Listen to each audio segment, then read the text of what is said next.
Welcome to 9+ news. నేను Ravichandra. Vizag software engineer Radha Gayatri హత్య కేసులో సంచలన విషయాలు బయటపడ్డాయి. ఈ నెల 14న ముస్సోరిలోని హోటల్లో గదిలో అనుమానాస్పద స్థితిలో మరణించారు. తన భర్త శ్రీచరణ్ చేష్టలు భరించలేకపోతున్నానని, తన మనసు పూర్తిగా విరిగిపోయిందని గాయత్రి తన తల్లికి పంపిన వాయిస్ మెసేజ్ ఇప్పుడు కీలకంగా మారింది. అనుమానంతో తనపై తప్పుడు ప్రచారం చేస్తున్నాడు కూడా ఆ మెసేజ్లో గాయత్రి ఆవేదన వ్యక్తం చేశారు. భర్త శ్రీచరణ్ ప్రవర్తనపై గాయత్రి తీవ్ర ఆవేదన వ్యక్తం చేసిన చివరి వాయిస్ మెసేజ్ వివరాలను ఆమె తల్లిదండ్రులు బయటపెట్టారు. శ్రీచరణ్ను ఇంకా భరించే ఓపిక లేదంటూ తల్లికి పంపిన వాయిస్ మెసేజ్లో ఆమె బాధపడింది.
వైజాగ్ సాఫ్ట్వేర్ ఇంజనీర్ రాధా గాయత్రి హత్య కేసులో సంచలన విషయాలు బయటపడ్డాయి.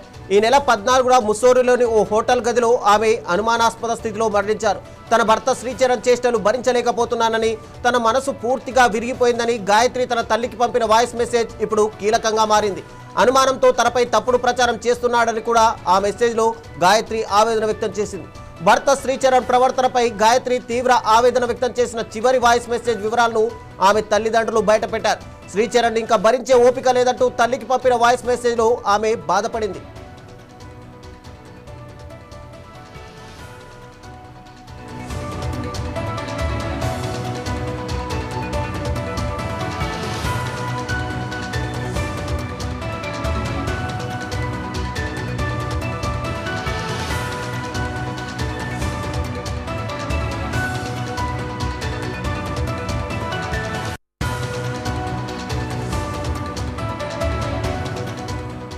మా అత్తగారు ఫోన్ చేశారు.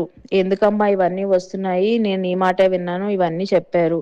నేనైతే అత్తయ్య గారు, నా మనసు అయితే ఫుల్గా విరిగిపోయింది. నా గురించి ఇలా బ్యాక్ బైటింగ్ చేస్తున్నాడు అని నేను చెప్పేశాను. అందుకు ఇలా అని చెప్పాను నేను. సో ఏమైనా ఉంటే అత్తయ్య గారు, మీ అబ్బాయి ఏదైనా నేను తప్పు చేశాను కానీ ఏదైనా చెప్తే కనుక నేను వాడిని కాల్లో యాడ్ చేస్తాను ఉండమ్మా అన్నారు. నేనైతే తనతో మాట్లాడదలుచుకోవట్లేదు. మీకు ఏమైనా చెప్పాలి అనుకుంటే ప్లీజ్ మా మమ్మీ వాళ్ళతో మాట్లాడండి. మీకు అదంతా విని నా తప్పు ఏదైనా ఉంది అన్నా సరే నాతో చెప్పండి. అంతేగాని నేనైతే తనతో ఇప్పుడు మాట్లాడాలనుకోవట్లేదు. నా మనసు అయితే ఏం బాగాలేదు అత్తయ్య గారు, నాకు చాలా విషయాలు తెలిసాయి అని నేను చెప్పేశాను. ఇంకా నాకు పర్ఫెక్ట్ ప్రూఫ్స్ రాలేదు. ఇలా డాడీకి తెలిసిన వాళ్ళతో మాట్లాడితే వాళ్ళు అదే చెప్పారు, మీ అల్లుడు తప్ప ఇంకెవరు చేయరు అని చెప్పి. అండ్ వాళ్ళు చెప్పకపోయినా అది ప్రూవ్ అయిపోయింది. మొత్తం నా ఫ్రెండ్ సర్కిల్ అందరూ చెప్పారు, ఇంక్లూడింగ్ నవీన కూడా చెప్పింది వాడే కదా చేసుంటాడు అని చెప్పి. ఇంకెవరికి ఆ స్కోప్ అయితే లేదు అత్తయ్య గారు, అది ప్రూవ్ అయిపోయింది. ఇంకా అది తెలిసాక కూడా నా మనసు ఇంక మనసులో లేదు. ఇన్నాళ్ళు ఓపిక పట్టాను, ఏంటంటారు, ఎన్నాళ్ళు ఓపిక పట్టాను, పోల్లే అక్కడికి వెళ్తే మారుతాడేమో, కొంచెం తనకు మారుతుంది బిహేవియర్ అని చెప్పి ఓపిక పట్టాను. కానీ ఇప్పుడు తన అన్ని లిమిట్స్ క్రాస్ అయిపోయాడు. ఇంకా మా అత్తగారు ఫోన్ చేశారు.